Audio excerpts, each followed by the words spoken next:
News on Thursday night after the Texas football game. Anyway, he's talking about the Roy Moore election, also the Trump election, and Bernie Sanders' popularity.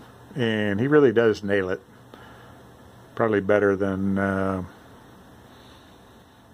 anyone has. Judge Roy Moore won the Alabama Republican Senate primary earlier this week, and he won it easily. He beat incumbent Luther Strange by almost 10 points.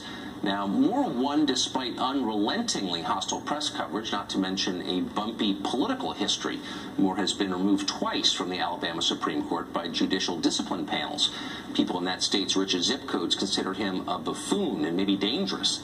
Luther Strange and his allies, by contrast, had almost universal support from Republican leaders in the state and across the country, many of whom he considers friends. Luther Strange is a decent person. Nobody denies that. By some calculations, he outspent Roy Moore by 7-1.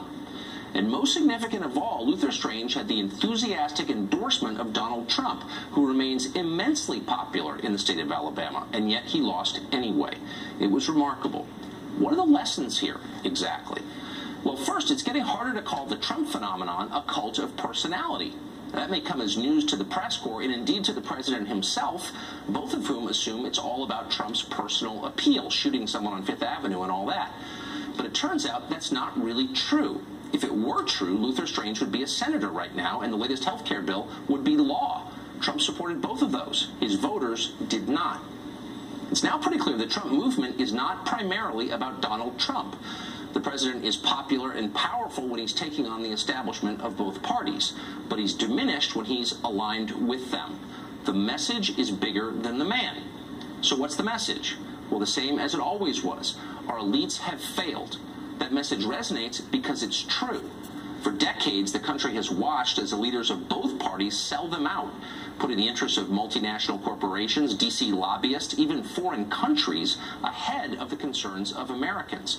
They're enraged by this, not surprisingly, and they'll consider backing almost anybody who fights back against it. That's why Donald Trump and Bernie Sanders and Roy Moore all did far better than predicted.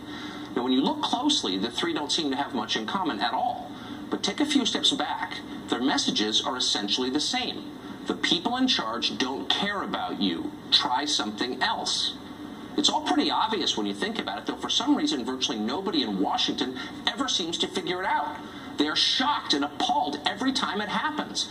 They wonder what's wrong with voters. They never seem to consider what's wrong with themselves.